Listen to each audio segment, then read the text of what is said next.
The Galactic Elite Combat Academy stood like a monument to bad decisions and even worse parenting. Carved from obsidian asteroid rock and floating majestically in the void between three dying stars, it was the kind of place where alien nobility sent their offspring to either become legendary warriors or become legendary cautionary tales.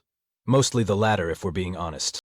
Professor Krex stood at the front of Combat Theory Classroom 7, his forearms crossed in what any reasonable species would recognize as the universal gesture for "I am deeply regretting my career choices." His chitinous exoskeleton gleamed under the harsh artificial lighting as he surveyed the collection of pampered alien trust fund babies masquerading as future galactic defenders.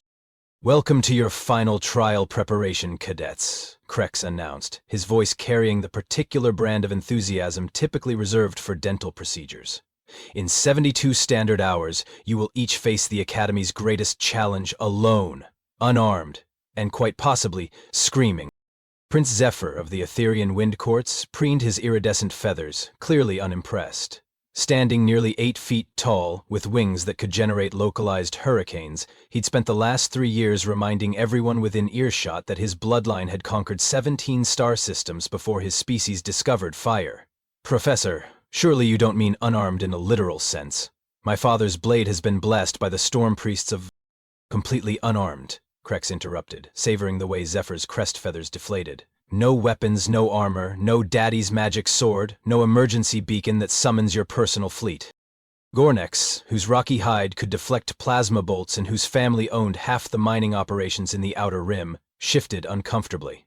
His species, the Terralites, were basically living mountains with attitude problems, but even living mountains apparently had anxiety about fighting things that might be bigger and meaner than they were.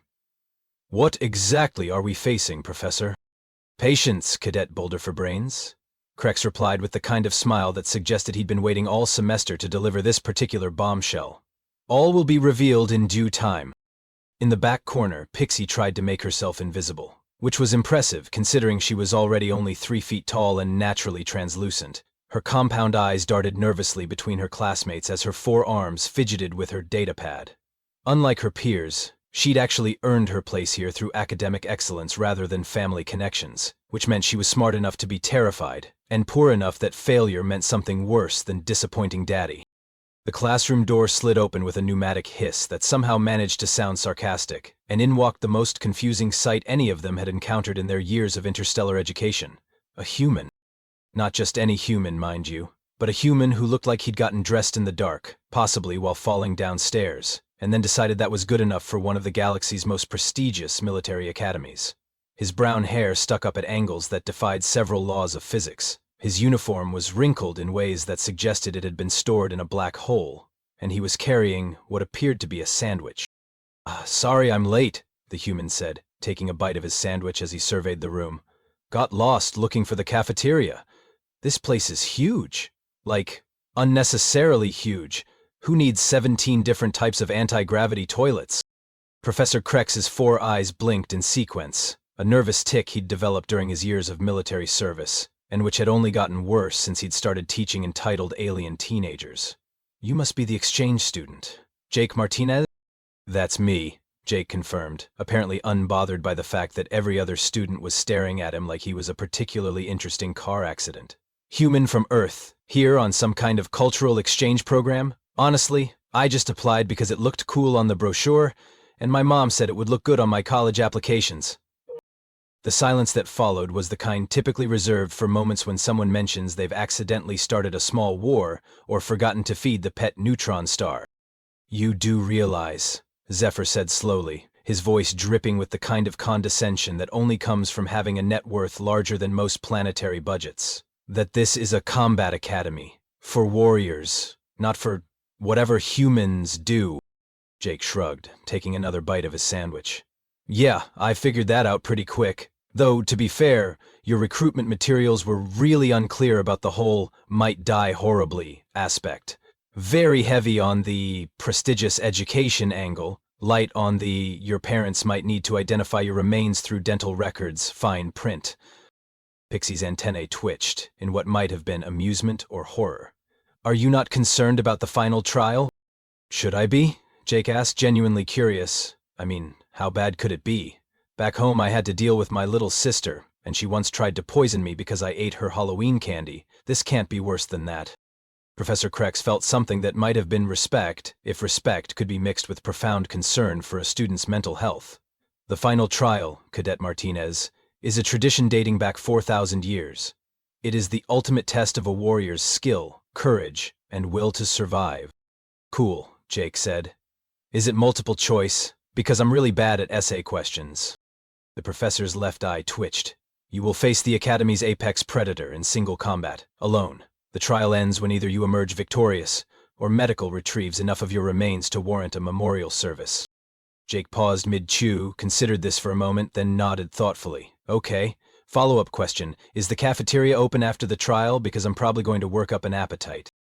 And that was how Jake Martinez, accidental exchange student and professional walking disaster, learned that he'd somehow enrolled in what was essentially a very expensive suicide program with excellent course credit transfer policies. The next morning, Professor Krex led his collection of soon-to-be traumatized students through the Academy's labyrinthine corridors toward what the facility cheerfully called the Practical Assessment Chamber, and what everyone else called the place where students go to die horribly. The chamber itself was an architectural masterpiece of intimidation, a massive circular arena carved from solid neutronium, with observation decks rising in tiers like some sort of gladiatorial amphitheater designed by someone with serious psychological issues. Energy barriers hummed ominously around the perimeter, because apparently regular walls weren't dramatic enough. Behold, Professor Krex announced with the theatrical flair of someone who'd clearly been practicing this speech in the mirror, the Academy's crown jewel and your final opponent.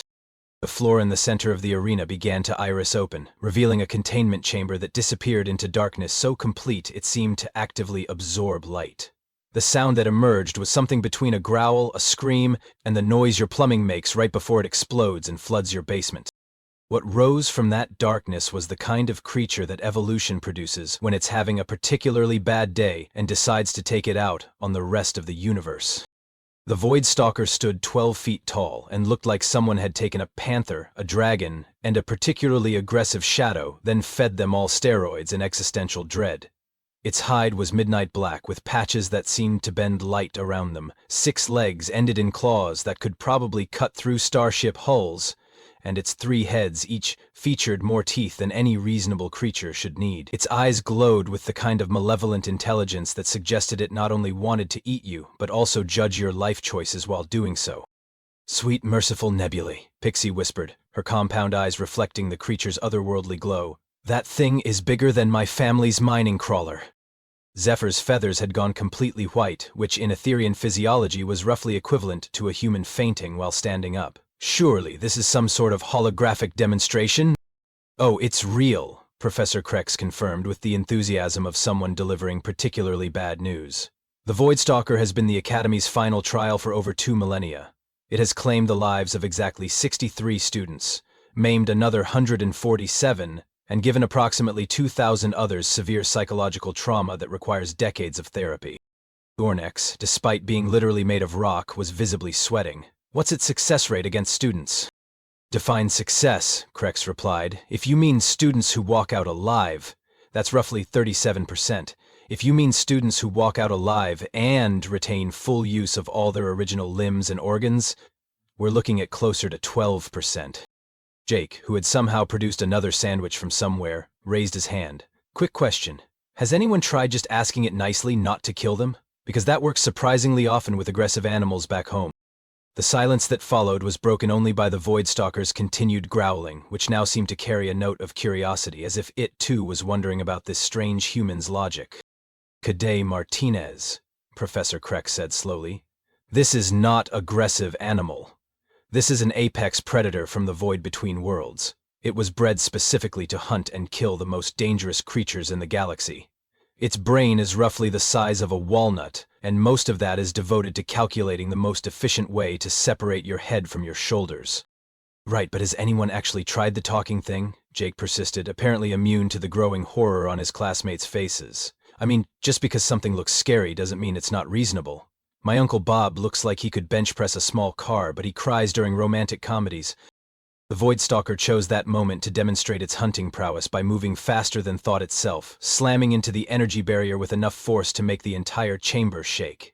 Sparks flew, alarms blared, and several students made sounds that their species would probably prefer to forget about. Jake watched this display with mild interest while finishing his sandwich. Okay, that's definitely concerning, but also kind of impressive. How much do you think it weighs, like ballpark? Approximately 4 tons, Professor Krex replied automatically, then caught himself. Why are you asking practical questions instead of having an existential crisis like a normal student? Oh, I'm definitely having a crisis, Jake assured him. I'm just really good at multitasking. So this thing has killed 63 students, you said? 63 confirmed. There were others, but not enough remained to make positive identification. And in all that time, no one thought maybe the problem wasn't the students' fighting skills, but the fact that you're making teenagers fight a literal nightmare monster? The question hung in the air like a particularly uncomfortable truth that everyone had been avoiding for several centuries. Professor Krex's mandibles clicked together in what was either thoughtfulness or the early stages of a nervous breakdown. The trial builds character. It builds trauma, Jake corrected. But hey, I'm just the exchange student, what do I know? As if summoned by the discussion, the Voidstalker pressed one of its massive heads against the energy barrier and fixed its glowing eyes directly on Jake. For a moment, human and apex predator regarded each other across the humming barrier. Then Jake waved. The Voidstalker tilted its head, looking for all the world like a confused puppy. A confused puppy that could probably eat a small spacecraft, but still. Ooh, this is going to be interesting, Jake murmured, and Professor Krex felt a familiar sensation that he'd learned to associate with impending paperwork disasters. 3 days later, the observation deck was packed with Academy faculty, distinguished visitors, and what appeared to be several interstellar news crews. Apparently, word had gotten out that a human was going to attempt the final trial, and the galaxy's media had decided this was either going to be historically significant or entertainingly gruesome, possibly both. First candidate, Prince Zephyr of the Etherian Wind Courts, Professor Krex announced with the enthusiasm of someone reading a grocery list at a funeral. Zephyr descended into the arena wearing what could only be described as a technological marvel of overcompensation. His battle suit incorporated the finest adaptive armor his father's treasury could buy, complete with energy shields, tactical displays, and enough weapon systems to level a small move. He moved with the fluid grace of a trained warrior, his wings catching the arena lights as he assumed a combat stance that had probably been passed down through 17 generations of royal bird people. I am Prince Zephyr, heir to the Storm Throne, master of the 7 wind forms, and wielder of the blade that cuts the sky, he proclaimed to the Voidstalker, which had emerged from its containment chamber and was currently eyeing him with what might have been amusement. I challenge you to honorable combat. The Voidstalker's response was to move so fast that it appeared to teleport, covering the distance between them in the time it took Zephyr to blink. The prince's tactical computer began screaming warnings, his energy shields flared to life, and his weapon system started tracking targets. None of it mattered. The creature simply ignored the energy blasts, walked through the shields like they were made of paper, and casually swatted Zephyr out of the air with one massive paw. The prince hit the arena wall with a sound like a very expensive gong, slid down slowly, and lay there making small whimpering noises while his armor sparked and smoked around him. Medical retrieval team to Arena 1, Professor Krex announced over the intercom. Bring the good stretcher. In the observation deck, Jake was taking notes on a paper napkin. So the fancy armor doesn't work, good to know. Second candidate, Gornex of the Terralite Mining Consortium. Gornex approached the trial with a completely different strategy. No technology, no finesse, just 4 tons of living rock and a bad attitude. His species had evolved in the crushing depths of gas giant cores, and their idea of a fun weekend was wrestling with gravitational anomalies. If anyone could go toe-to-toe with the Voidstalker through pure brute force, it was him. I don't need fancy weapons or pretty speeches, Gornex rumbled, his voice like an avalanche with anger management issues. I'm going to punch that thing until it stops moving. This strategy worked for approximately 4 seconds longer than Zephyr's. The Voidstalker studied Gornex with what looked like professional interest, then demonstrated why it was called an apex predator by doing something that defied several laws of physics. It seemed to fold in on itself, becoming temporarily two-dimensional, then reappeared behind Gornex and proceeded to tie him in a knot. Literally, in a knot. How is that even possible? Jake asked, genuinely curious as medical teams swarmed into the arena to untangle 4 tons of deeply embarrassed rock creature. The Voidstalker exists partially outside normal spacetime, Professor Krex explained, then paused. Why are you taking notes? Research, Jake replied. Scientific method and all that. Hypothesis, observation, conclusion. Very human approach to problem solving. Third candidate, Pixie of, Krex consulted his roster. Scholarship student, designation 77 Alpha. Unlike her predecessors, Pixie entered the arena with no weapons, no bravado, and a plan that actually made sense. She immediately began moving in an erratic pattern, using her natural translucency to blend with the arena's shadows, her compound eyes tracking the creature's movements as she gathered data. Now that's more like it, Jake murmured appreciatively. Work with your strengths, understand your opponent, don't just charge in swinging. Pixie managed to avoid the Voidstalker for an impressive 12 minutes, using every trick her species had developed during millions of years of being small, fragile, and frequently eaten by larger creatures. She was fast, clever, and adaptable. Unfortunately, the Voidstalker was faster, cleverer, and had 3 heads with which to track her movements. When it finally caught her, it was almost gentle about it, more like a cat catching a mouse than an apex predator destroying its prey. It simply reached out with one massive claw and delicately plucked her from the air, then set her down and looked at her expectantly, as if waiting for her to try again. Huh, Jake said. That's interesting. What's interesting? Professor Krex asked, though he wasn't sure he wanted to know the answer. It didn't really hurt her, look. It's just sitting there, watching her, like it's bored, or maybe disappointed. Indeed, the Voidstalker had settled onto its haunches and was regarding Pixie with what could only be described as mild interest. When she tried to back away, it followed, but not aggressively, more like a dog hoping for treats. Medical team, false alarm, Krex announced. Candidate 3 is unharmed, but confused. In the arena below, Pixie stood frozen as the massive creature leaned down and sniffed at her with obvious curiosity. Its 3 heads tilted in unison, and it made a sound that was less like a growl and more like a questioning rumble. Professor, Jake said thoughtfully, I'm starting to think maybe you guys have been approaching this whole trial thing wrong. How do you mean? Jake pointed at the arena, where the Voidstalker was now gently nudging Pixie with its nose, apparently trying to get her to do something more interesting than stand there trembling. When's the last time anyone actually studied that thing's behavior outside of combat situations? Professor Krex opened his mouth to answer, then realized he didn't have one. In 2,000 years of final trials, no one had ever asked that particular question. 4th candidate, Jake Martinez of Earth. Jake stood up, crumpled his napkin full of notes, and tossed it in a nearby waste receptacle. Well, time to go test a theory. If this goes badly, tell my mom I said the cafeteria food wasn't actually that terrible.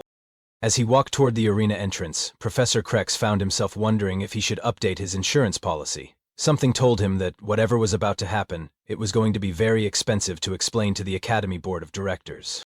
Jake entered the arena with all the pomp and ceremony of someone walking into their local grocery store. No armor, no weapons, no dramatic proclamations about his heritage or fighting prowess. He was wearing his standard-issue Academy jumpsuit, which he'd finally managed to get somewhat less wrinkled, and carrying absolutely nothing except what appeared to be a small bag of something.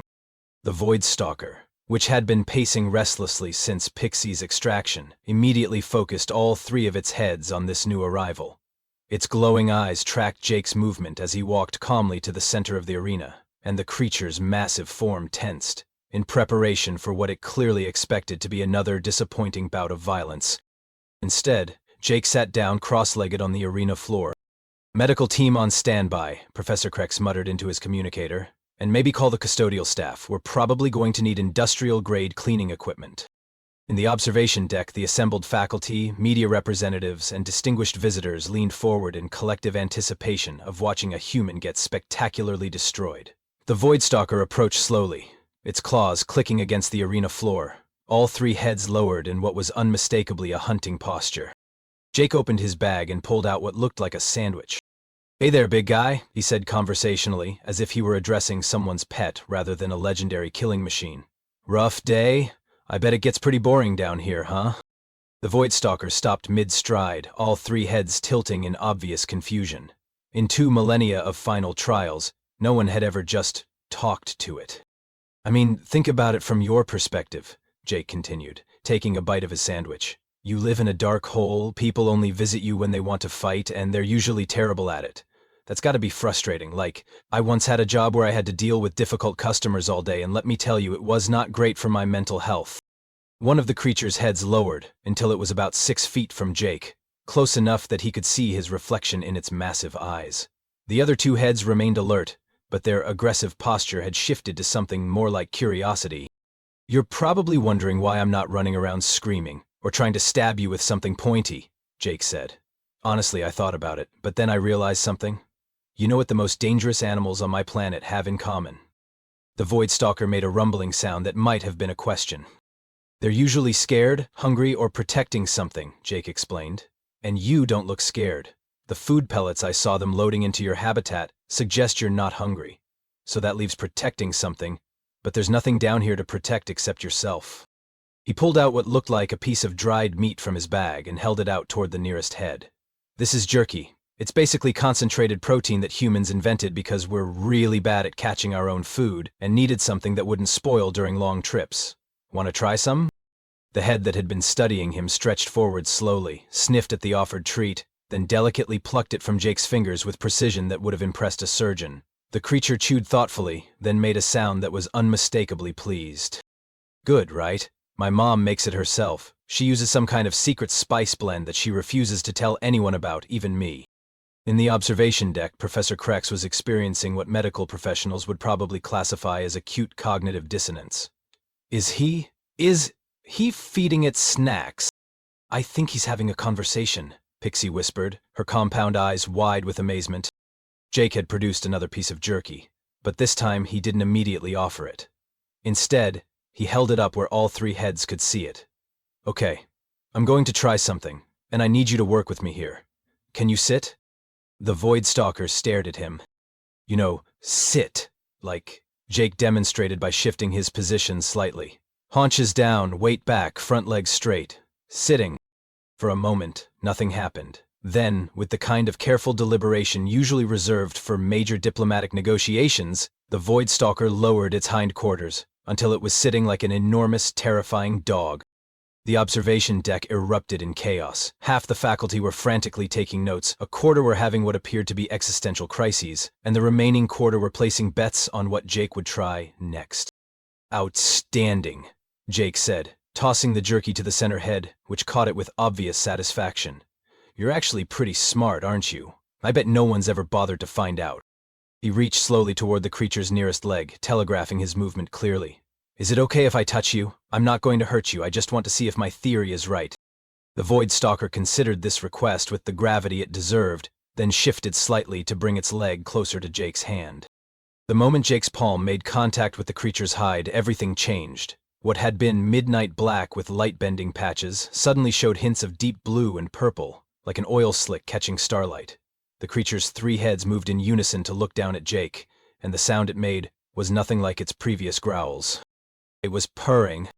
Oh my God, Jake breathed, his scientific curiosity completely overriding any sense of self-preservation. You're not an apex predator at all, are you?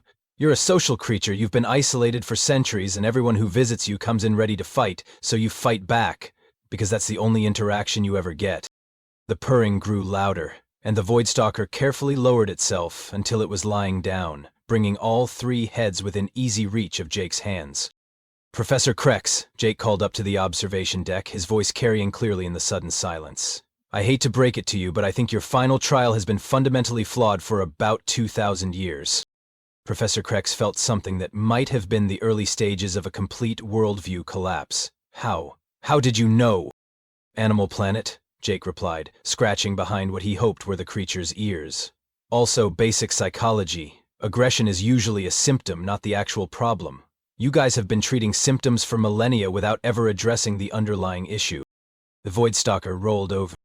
The sight of a 12-foot-tall interdimensional apex predator, lying on its back with its 6 legs in the air, making contented rumbling noises while a human scratched its belly, was apparently too much for several distinguished members of the Academy faculty. Professor Vex Thule from the Department of Xenobiology made a sound like a deflating balloon and had to be carried out by medical staff. Dean Morgoth of Advanced Combat Theory was seen frantically updating what appeared to be his resume. Jake, blissfully unaware that he was causing multiple career crises in the observation deck, continued his impromptu therapy session with the galaxy's most misunderstood creature.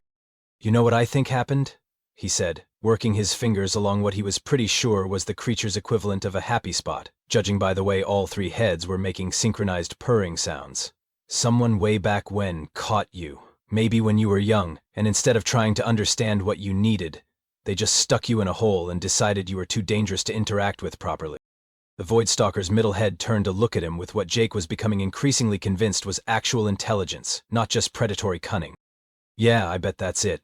And then every interaction you've had with people for centuries has been combat-based, so of course you learn to fight back. But look at you now. You're not aggressive at all when someone approaches you peacefully." To demonstrate his point, Jake stood up and took a step back. Instead of attacking, the Voidstalker simply watched him with interest, its three heads tracking his movement, but showing no signs of hostility. "Stay," Jake said, holding up his hand in the universal gesture that somehow transcended species barriers. The creature stayed. "Good boy," Jake said, then paused. "Or girl, or whatever pronouns you prefer. We'll work on interspecies communication later." He walked in a slow circle around the creature, which followed him with its eyes but remained in its relaxed position. When Jake sat back down, the Voidstalker immediately rolled onto its side to give him better access for belly rubs. "I don't believe what I'm seeing," Professor Krex announced to the observation deck, his voice carrying the particular tone of someone whose entire understanding of reality was being systematically dismantled by a college freshman with a bag of homemade jerky. "Sir," Pixie ventured, "should we perhaps consider that Cadet Martinez has successfully completed the trial?" "Completed it," Zephyr squawked from his medical hoverchair, his dignity still somewhere in the arena being swept up by custodial staff. "He hasn't defeated anything. He's giving it a spa treatment." "Actually," Jake called up from the arena floor, where he was now sitting comfortably against the Voidstalker's side like it was the galaxy's most dangerous beanbag chair, "I think I have defeated something. I've defeated 2,000 years of really bad assumptions about animal behavior." One of the creature's heads had settled next to Jake and was making what could only be described as happy sighs as he scratched behind its auditory organs. The other two heads were scanning the observation deck, not with hostility but with what looked remarkably like curiosity about all these new people. "The trial," Jake continued, "is supposed to test courage, skill, and will to survive, right? Well, I'd argue that recognizing when violence isn't the answer actually takes more courage than just hitting things with sticks. As for skill, I successfully identified the root cause of a behavioral problem that's stumped your entire faculty for millennia, and survival-wise, I'm definitely in better shape than the other candidates." He gestured toward where Gornex was still being untangled by a team of engineers with specialized equipment. "Furthermore," Jake said, warming to his theme, "I think I've actually made friends with your so-called apex predator. Watch this." Jake stood up and walked toward the arena exit. The Voidstalker immediately perked up, rolled to its feet with surprising grace for something the size of a small building, and followed him like an enormous, terrifying puppy. When Jake stopped, it stopped. When Jake turned around, it sat without being asked.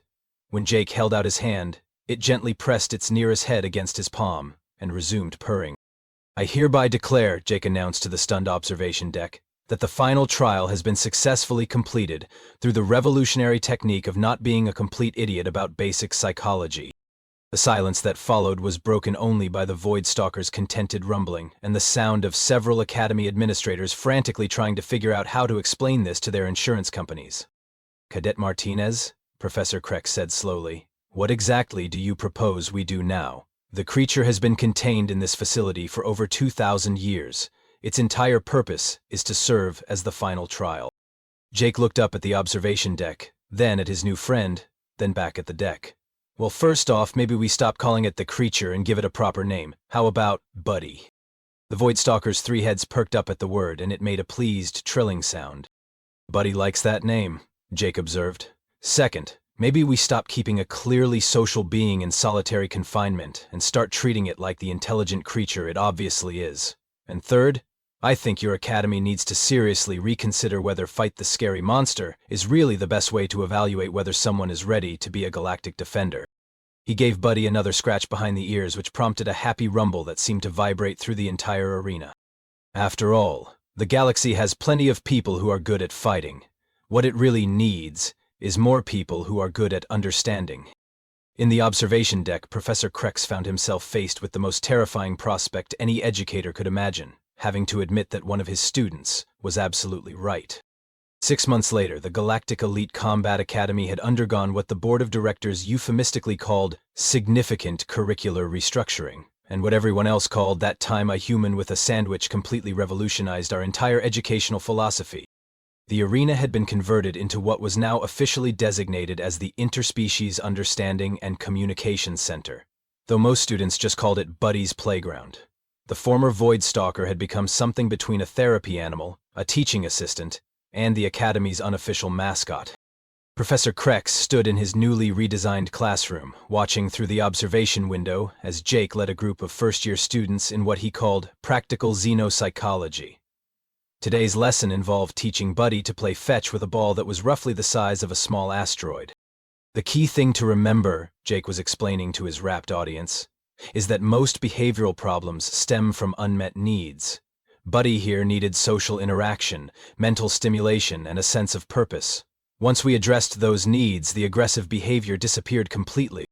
Buddy demonstrated this by gently retrieving the asteroid ball and dropping it at Jake's feet, then sitting and waiting patiently for praise. All three heads had developed slightly different personalities over the months. The left one was the most playful, the middle one was the thinker, and the right one had appointed itself as the group's protector, always keeping an eye out for potential threats. It's the same principle you can apply to most conflict situations, Jake continued. Instead of asking, how do I defeat this opponent, try asking, what does this opponent actually need? And is there a way to address that need that doesn't involve violence? Pixie, who had become Jake's unofficial teaching assistant, raised one of her forearms. But what about genuinely hostile species? Surely some conflicts can't be resolved through understanding? Good question, Jake replied, scratching behind Buddy's left ear. And you're right that there are some situations where force is necessary. The trick is learning to tell the difference between this being is genuinely malicious and this being is acting out because of fear, pain, or unmet needs. Through the observation window, Professor Krex watched his former students hanging on every word. Prince Zephyr, who had initially been mortified by his spectacular defeat, had become one of Jake's most enthusiastic converts to what he called the human method. Gornax had signed up for every xenopsychology elective the Academy now offered. Even the distinguished visitors and media representatives who had come to watch a human get eaten had ended up staying for what became an impromptu seminar on interspecies conflict resolution. The Academy's reputation had, surprisingly, improved dramatically. Instead of being known as that place where students go to die horribly, it was now regarded as the premier institution for training diplomatic peacekeepers and interspecies mediators. Applications had tripled, and they were getting requests from governments across the galaxy for trained graduates who could resolve conflicts without immediately resorting to laser cannon. A soft chime indicated the end of the class period. All right, everyone, that's it for today, Jake announced. Remember, your assignment is to observe a social interaction between two different species and identify what each party's underlying needs might be. And no, arguing with your roommate about dirty dishes doesn't count as xenopsychological research, Zephyr. The prince's feathers ruffled in mock indignation. That was one time, and technically my roommate is from a different star system. As the students filed out, Jake remained behind with Buddy, who had settled into his favorite position for post-class relaxation, sprawled across half the arena floor with all three heads resting comfortably. Jake pulled out his latest sandwich and sat down against Buddy's side.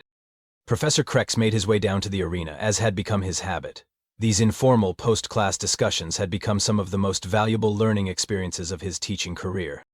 Excellent lesson today, Cadet Martinez, Craig said, settling his own bulk onto the arena floor. Though I still don't understand how you knew immediately that Buddy was a social creature. Jake shrugged, taking a bite of his sandwich. Honestly, it was pretty obvious once you looked at the evidence objectively.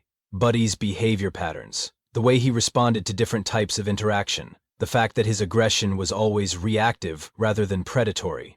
Back on Earth, we've been studying animal behavior for thousands of years, and the signs were all there. But none of our xenobiologists identified those signs, Correx pointed out. That's because they were looking for a monster instead of looking at what was actually in front of them, Jake replied. Confirmation bias is a hell of a thing. You expected Buddy to be a killing machine, so that's all you could see. Buddy's middle head lifted and made a questioning sound, apparently recognizing that he was the subject of conversation. Yes, we're talking about you, Jake said, giving the head a fond pat. and how you went from being the Academy's most feared resident to its most popular teacher's aide. It was true, Buddy had become an integral part of the Academy's new curriculum. His ability to sense emotional states made him an excellent judge of whether students were genuinely understanding the material or just going through the motions. His size and imposing appearance helped students practice maintaining composure in stressful situations, and his obvious intelligence had led to breakthroughs in interspecies communication theory that were being studied across the galaxy. "There is one thing I've been meaning to ask you," Professor Krex said. "How did you know that feeding Buddy would work? That could have been seen as a threat display by some species." Jake grinned. "I didn't know it would work. That was just me being practical. I figured if I was going to die horribly, I might as well finish my lunch first. The jerky was just because I always carry snacks. My mom taught me to never go anywhere without emergency provisions." Professor Krex stared at him. "You mean your entire revolutionary approach to the final trial was based on snack preparedness?" "Well, that and basic common sense," Jake replied. "Though to be fair, common sense isn't actually that common. If it was, you guys would have figured out the Buddy situation centuries ago." A comfortable silence settled over the arena, broken only by Buddy's contented purring and the distant sounds of Academy life continuing around them. "You know," Jake said eventually, "I never did finish that college application. Think the Academy would give me a recommendation letter?" Professor Krex considered this.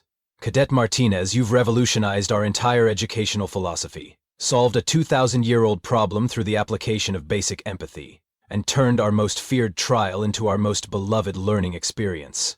I think we can manage a recommendation letter." Jake nodded thoughtfully, then pulled another sandwich from somewhere in his uniform. "Cool. Want half? Mom's been experimenting with this new mustard recipe, and I think she's really onto something." As Professor Krex accepted the offered sandwich, he reflected on the strange turns life could take. 6 months ago, he'd been a burned-out combat instructor at a prestigious but fundamentally flawed institution. Now, he was learning more about education, psychology, and interspecies relations from a human undergraduate than he'd learned in decades of formal military training. And somehow, that felt exactly right. In the observation deck above, the afternoon tour group pressed against the windows, watching in amazement as a professor and a student shared lunch with what had once been considered the most dangerous creature in known space. The tour guide, a recent Academy graduate, smiled and began his well-practiced explanation. "And that, distinguished visitors, is how humans save the galaxy by remembering to pack snacks." It wasn't the most conventional ending to a military academy success story, but then again, Jake Martinez had never been particularly conventional about anything. He was just a human who'd figured out that most problems could be solved with a little patience, a willingness to listen, and a really good sandwich. Though the jerky definitely helped.